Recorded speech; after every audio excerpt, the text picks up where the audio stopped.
Student কেমন আছো? I hope প্রত্যেকে শুধু ভালো না, ভীষণ ভালো আছো।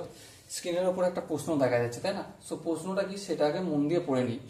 একটি ত্রিভুজের এবিসিতে কি বলেছে? Tan tan B plus C by two into tan A by two এর মানটা কত? এর মানটা আমাকে বের করতে হবে। চলো, একটা ত্রিভুজের তিনটে কোণ, হ্যাঁ, তিনটে কোণের সমষ্টি কত জানি আমরা? বলো বলো। 180 ডিগ্রি। তাহলে দেখো, এখানে যদি বি আর সিটাকে রাখি আর এটাকে যদি সমানের অপোজিট দিকে নিয়ে যাই, তাহলে কি হবে? B plus C equal to 180 degree minus A. হ্যাঁ, ঠিক। আচ্ছা, এদিকে যদি 2 দিয়ে ভাগ করি তাহলে কি হবে? B plus C by 2। আর এখানটা কি হয়ে যাবে? 180 ডিগ্রি মাইনাস এ বাই 2। হ্যাঁ, তার মানেটা কি? 180কে 2 দিয়ে ভাগ করছে, তাহলে 90 হবে। আর এখানে এ বাই 2 হবে। এটা ভগ্নাংশের যোগ বিয়োগের একটু পাঠ করলাম আমি, ঠিক আছে?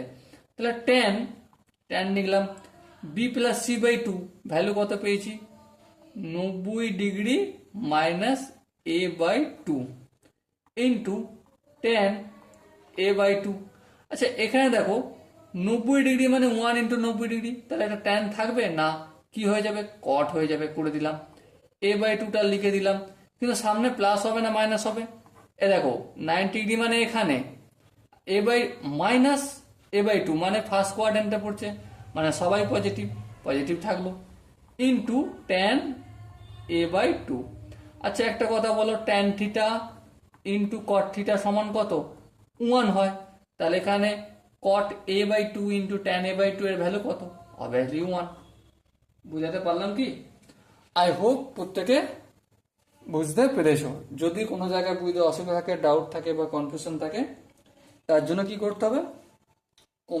কমেন্ট বক্সটা খোলা রইল। ওকে, সো ডিয়ার স্টুডেন্ট, দেখা হচ্ছে পরবর্তী সেশনে। ততক্ষণ পর্যন্ত ভালো থেকো, সুস্থ থেকো এবং জয় হিন্দ।